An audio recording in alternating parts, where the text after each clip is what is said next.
뭐 제 아내 같은 경우에는 뭐 제가 대학 다닐 때 진짜 그렇게 쫓아다녀서 이제 잘 먹고 잘 살게 해주겠다고 했다가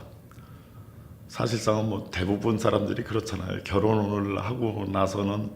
어떤 뭐 희망적인 것 부분도 있겠지만 대부분 싸우면서 저도 이제 결혼한 지 벌써 이제 33년째인데 싸우면서 살아오잖아요. 그래서 살아오는데 대부분 가만히 보면 남자인 남편으로서 내가 잘못한 게 더 많더라고요. 그런데도 그걸 묵묵히 끝까지 다 받아주고 또 맨 마지막에 여자로서는 제일 원하는 것이 어떻게 보면 경제적으로 노후를 맞이하고 싶은 것을 제일 원할 텐데도 불구하고 밀어주어 가면서 다시 자기도 나가서 일을 하면서 경제적인 거에 보탬을 해줘 가면서 당신이 하는 일이 오라. 사실 너무 고맙죠. 진짜 눈물 나도록 고맙고. 그래서 오늘 같은 경우에도 뭐 이제 방학을 맞이해서 요즘도 계속 학교를 나가서 원고 정리하고 쓰고 있고 하는데 오늘 같은 경우에도 여기에 이제 인터뷰 오기 위해서 남았을 때 내가 집에서 할 수 있는 일이라고는 설거지, 뭐 모든 청소, 뭐 이런 것들 내 손으로 하나라도 더 해놔야지 퇴근하고 와서라도 조금이라도 덜 피곤하겠지. 이런 생각으로 지금 그냥 그렇게 갚아나가면서 그냥 내가 죽을 때까지 당신한테 속 안 새길게. 이거 하나 빼기는 없지만 그래도 묵묵히 쫓아오는 아내가 너무 고맙고요. 그다음에 이제 뭐 딸 같은 경우에도 이제 큰애 같은 경우에는 제가 직장 생활할 때 있으니까 생활의 여유가 있었으니까 임원으로서 상당히 사실상은 제가 학교로 가기 전에 이거를 하겠다고 시작하기 전에는 연봉도 굉장히 받았습니다. 연봉도 뭐 거의 세액 공제하고 1억 8천 정도 받았고 기사도 있었고 굉장히 좋은 조건이었어서 그때만 해도 이 큰애를 갖다가 이제 영국으로 보냈더니 영국에서 이제 스위스에서 유학 온 친구랑 만나고 지금 스위스 가서 살고 있지만은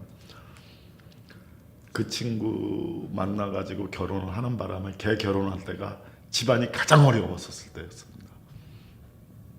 스위스에 가서 결혼식을 한다고 그랬는데 비행기 값이 없어가지고 후배가 비행기 값을 빌려주더라고요. 그래서 애엄마만 보냈고 애엄마가 가서 그 결혼식 혼자만 참여를 하고 왔었는데 스위스에 있는 딸도 어떻게 보면은 그 어려운 사정도 알고 자기가 마지막까지 헤쳐서 석사 끝내고 자기가 거기서 접시 닦기 뭐 이런 거 다 해가면서 한 것도 고맙고요. 그다음에 둘째 같은 경우도 이제 뭐 다음 달에 이제 2월 달에 결혼하지만은 자기가 석사도 자기가 조교해가면서 레슨 다니면서 뭐 이렇게 하면서 자기가 벌어가지고 석사도 자기가 끝내버리고 막내 같은 경우에도 그냥 뭐 세상 알바라는 거는 생각도 못한 친구가 뭐 신세계백화점 거기 밑에 가서 뭐 맥박 기계 파는 거 서서 팔고 뭐 이렇게 하면서 온갖 알바 찾아서 일해가면서 했을 때에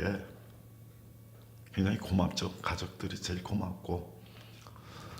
단지 아쉬운 거는 그거죠. 대부분들 말씀들을 이렇게 드리면은 야, 참 뜻있는 일 한다 이런 말씀들을 하시는데 실질적으로 어떤 막상 가서 지원이라든가 이런 건 거의 불가능하게 되고 아마 이거는 뭐 대다수의 이러한 뭐 지금 이것마저도 같은 거죠. 다큐멘터리라든가 얼마 전에 있었던 물숨이라는 그 영화를 제작했던 그런 분들이라든가 이러한 분들의 대부분 고충사항이 뭔가는 이거는 기록으로 남겨야 되고 뭔가는 해줘야 되는데 말로는 전부 다 도와준다고 하놓고 막상 행동은 어려운 거죠. 그러면서 뭐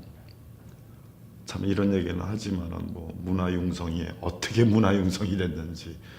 뭐 저번 주에 TV에서 잠깐 나왔지만은 진짜 독일에 있는 그 뭐라 그럴까 어려운 그 모녀에게 말도 대주고 비용도 대주고 이러한 비용들은 많이 있는데 우리 같이 정작 문화를 갖다가 어떻게 남겨놔야 되고 기록으로 남겨야 될 사람들은 쳐다보지 않는다는 거죠. 그거는 기업의 논리에 의해서도 그런 그룹 차원에서도 자기네들이 도움이 될 때는 당연히 도와주겠지만은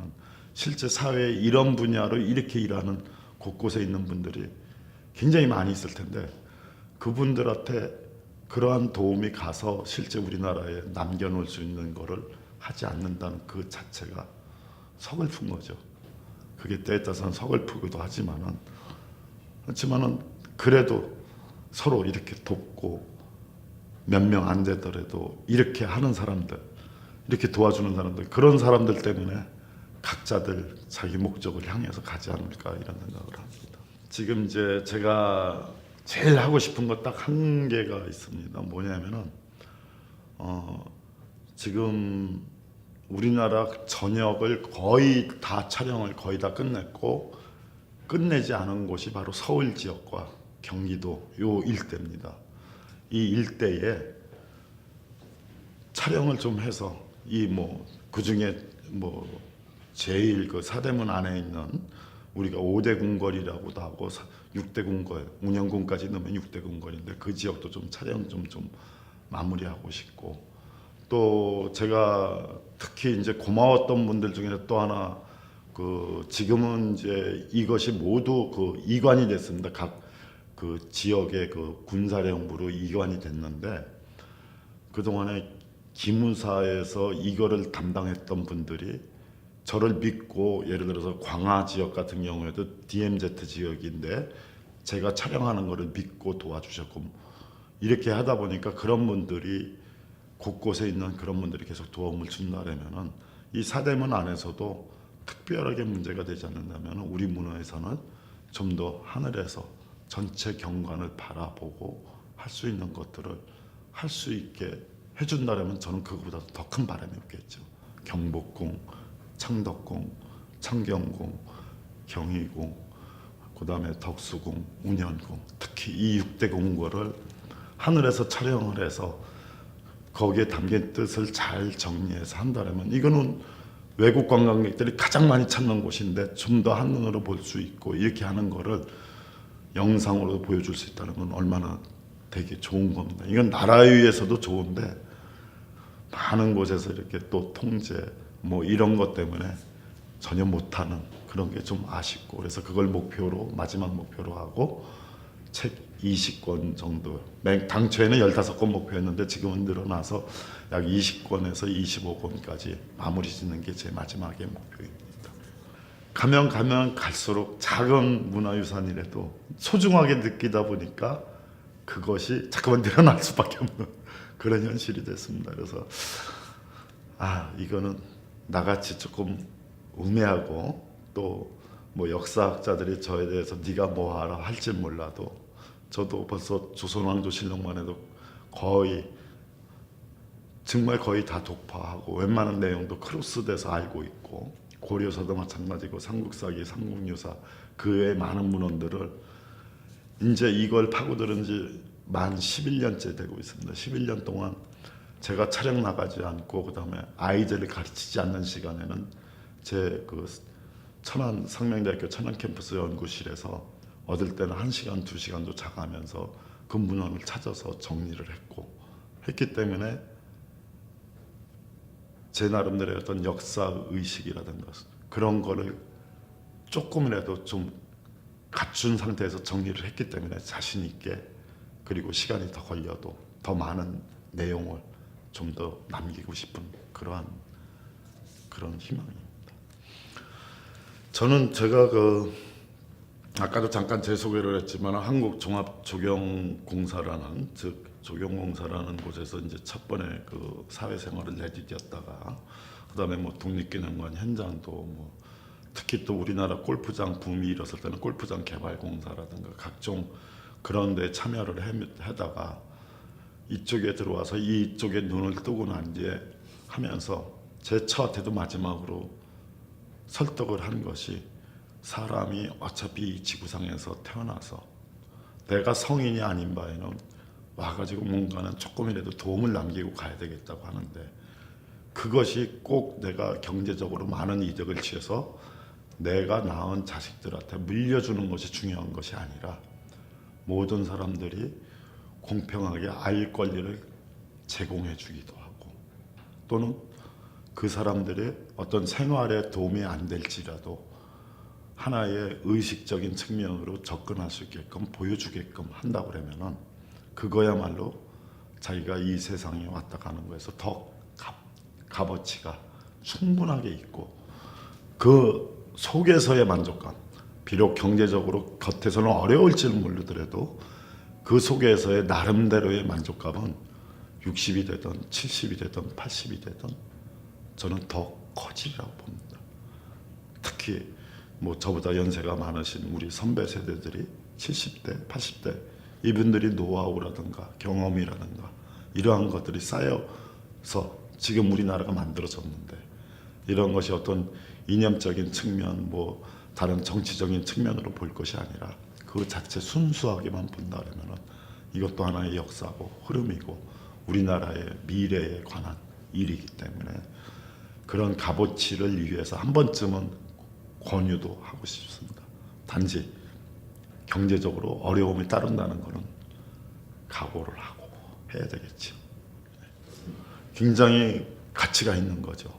제가 그런 아까도 잠깐 소개를 했지만 제가 이 책을 촬영을 하고 이 책을 쓰면서 몰랐던 부분들도 상당히 알게 되고 또 특히 사학자들 중에서 일제 식민사관을 걷어내야 되겠다고 주장하는 사학자들이 많이 있거든요. 그전에는 저도 이거를 막상 깊이 들어가기 전에는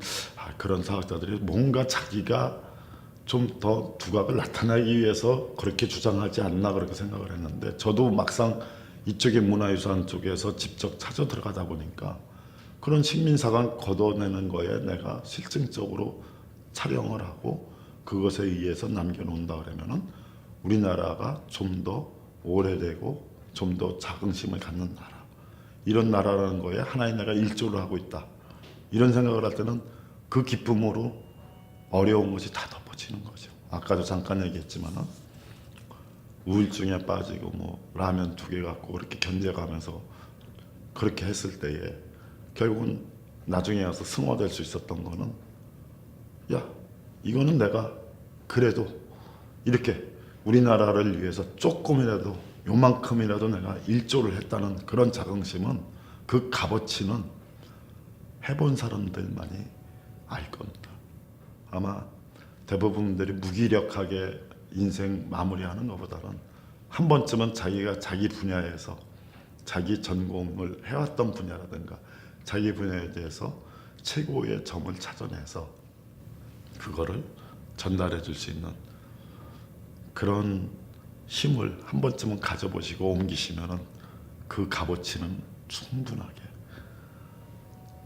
지금 경제적으로 모든 게 얽혀진 이런 사회에서 더 희망적이고 더 값어치 있는 것이 이게 또 있구나 하는 거를 저는 자신할 수 있습니다.